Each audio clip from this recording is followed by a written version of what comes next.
Today we're taking a look at the new Dell UltraSharp U3225QE 32-inch 4K Thunderbolt hub monitor, which has new features like enhanced IPS Black and a crazy amount of connectivity. It could be the last office/productivity monitor you buy, at least for the next couple of years. Now do note that there is a 27-inch version, the U2725QE, which is basically the same monitor in a smaller footprint, so if you're considering that one, this video will apply as well. With a $949 price tag, $699 for the 27-inch, it's not cheap, but is it worth it? Let's roll that intro and find out. After years of doing product reviews, a new trend's emerged where brands are now requiring reviewers to submit their videos for final approval before it ever goes online. Now, this often means the brand can ask to remove anything deemed negative, which means product reviews are more influenced by the brand than ever. Now, because of this, I vow that anything I review on this channel will not only cover the good, but the bad, and because I don't do ads, cover the ugly as well. It's time to get brutally honest about reviews. This is full transparency. Brutally honest review. That's right, this is a brutally honest review, and because my videos are not sponsored, that means I have to pay out of pocket to keep this channel going. So if you find this video helpful, consider using my links. If we can grow this channel big enough, I'll even start giving away what I review to you.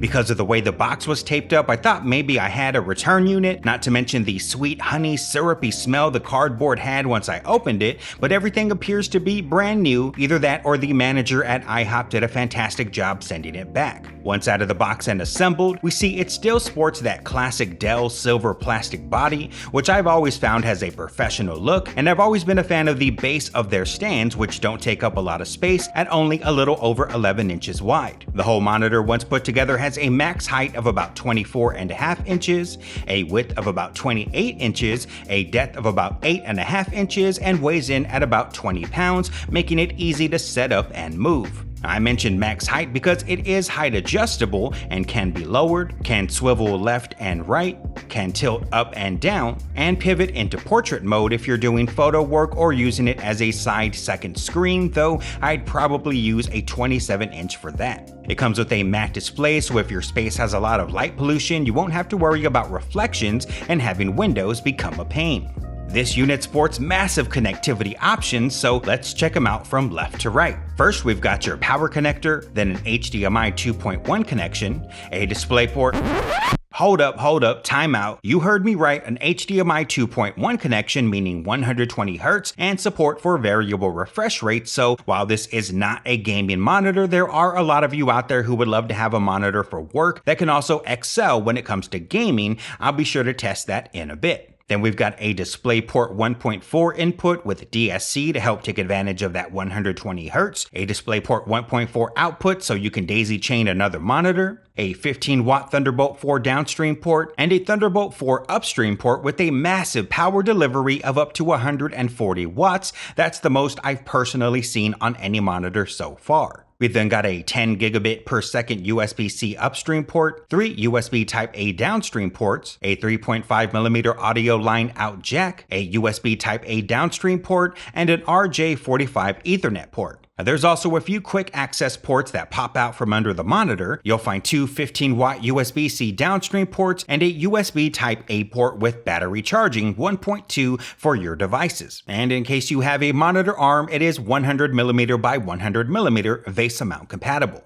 The menu has most of your standard options. The ones you'll want to pay attention to are the preset modes, where you can choose between standard, movie, and game, or go more in-depth and choose a color space like sRGB, BT709, DCI P3, and Display P3. And under the Display tab, you can switch your response times between normal or 8 milliseconds and fast or 5 milliseconds, as well as select different smart HDR modes, which include desktop, movie HDR, game HDR, and display HDR 600. To date, I've only seen monitors with display HDR 400, so it's nice to see a higher level of certification, but keep in mind this still uses a conventional LED backlight, which isn't split up into different zones, so don't expect top-tier stellar performance, especially when certain parts of the screen are meant to be bright while others dark. That said, it does get really bright, reaching 469 nits in SDR mode and 546 nits in HDR mode. Bottom line, if you're used to having all your windows open with plenty of natural light, it's more more than bright enough to work with.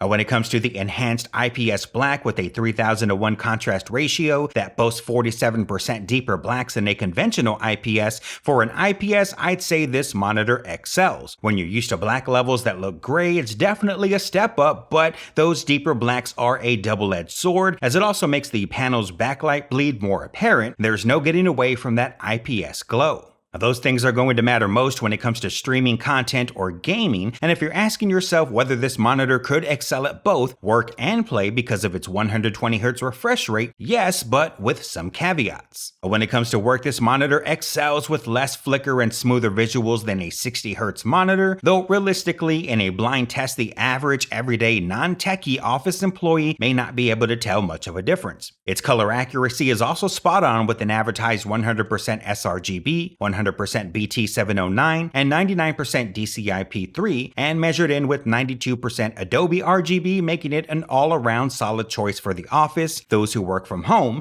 and creatives who practice photo and video work. And while I'm not one to be bothered by text fringing, I thought I'd take these macro shots anyway to show you so you can decide if it's a problem for you. When it comes to gaming, I find the monitor looks best in the game preset mode with Game HDR or Display HDR 600 and a normal response time. While I had to do some tinkering to get some initial artifacts and screen tearing taken care of, the one thing I could not get away from is ghosting, which is always present in normal mode, but it's pretty minor and tolerable, while putting the response time in fast mode makes it unbearable and is not recommended. Again, this is not a gaming monitor and it isn't advertised as one, but if you want to enjoy some casual campaigning on your downtime, it does do a decent job. There are some additional features you might find useful, like Comfort View Plus, which changes the monitor's brightness and temperature based on your environment. It's built-in KVM, so you can use a single keyboard and mouse to control multiple devices. The fact you can daisy chain multiple monitors and control things like brightness for both monitors from a single monitor, and the new Kalman verified Dell color management software to calibrate colors for better accuracy.